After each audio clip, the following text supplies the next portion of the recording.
My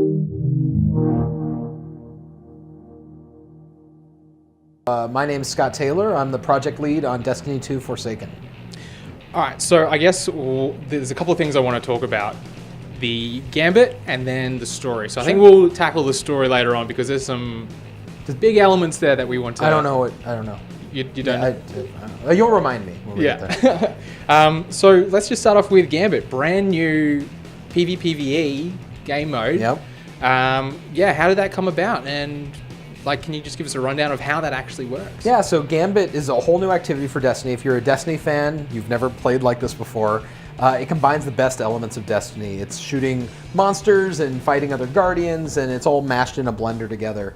So it's a whole new activity, a new node on the director that you can play as a playlist. It was born out of trying to do something completely new and take advantage of everything that Bungie's learned as far as making first-person shooters.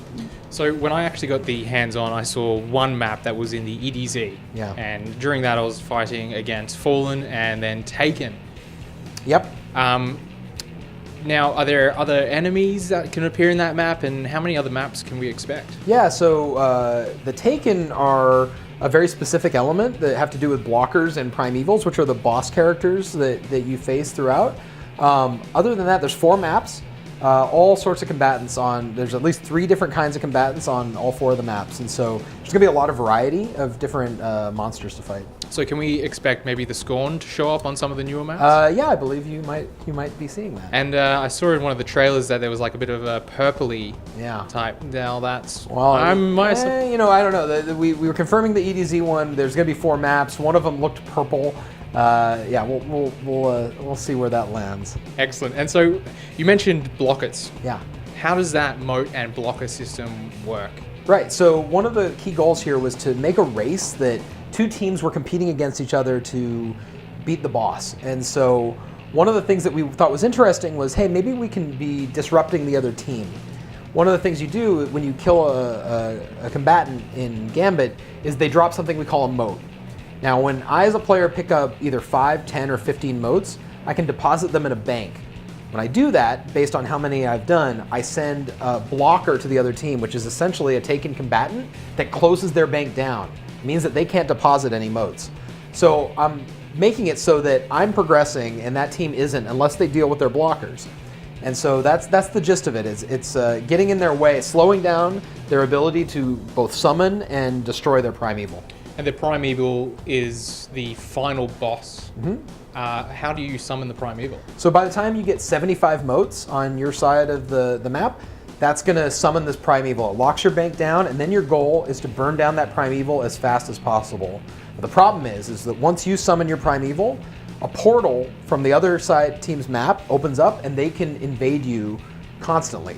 And every time that one of the invaders comes in and takes out your guardian or someone on your team, that heals the primeval. And so there's a balance here between, do I want to focus on the primeval? Do I want to focus on the guardian that's coming and invading? Or do I want to invade if their primeval's up? You have to make all those different strategic choices. So is there a time limit once your primeval spawns? Eventually, once the primeval comes for both teams, there's a timer that will start counting down. Right. And so you mentioned the invasion mechanic, which is entirely new and very reminiscent of Dark Souls, which I am a fan of as well. How does that invasion mechanic work? So when your team collects 25 and 50 moats, it provides you an opportunity to send someone from your team to go and get the other team. And so when you do that, when you go through the portal, you're going to see a little number over the other Guardians' heads of how many moats they're holding.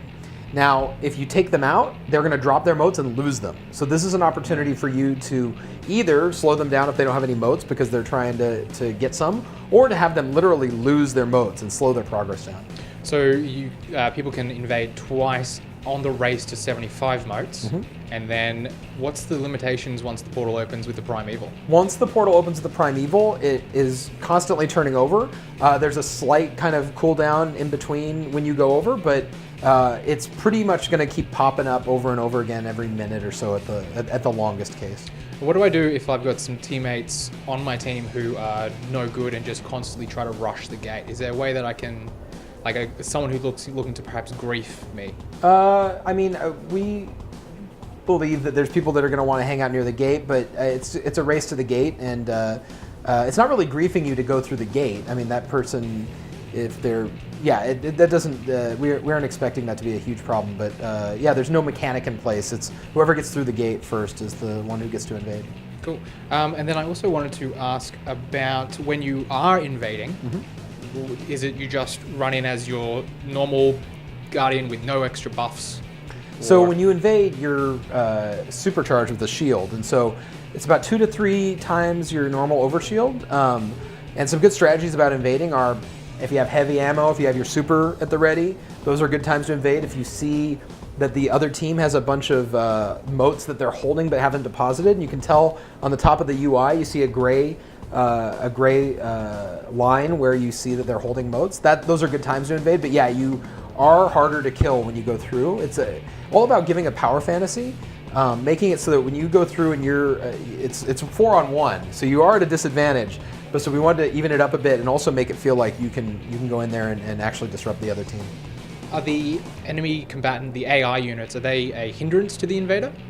No, so when you invade, you are teamed with the enemy combatants. So you can hide among them, you can shoot at them, but they won't get damage. But you essentially can use them as teammates to help disrupt the other team. Does that mean as a warlock I can pop down a healing rift on the primeval?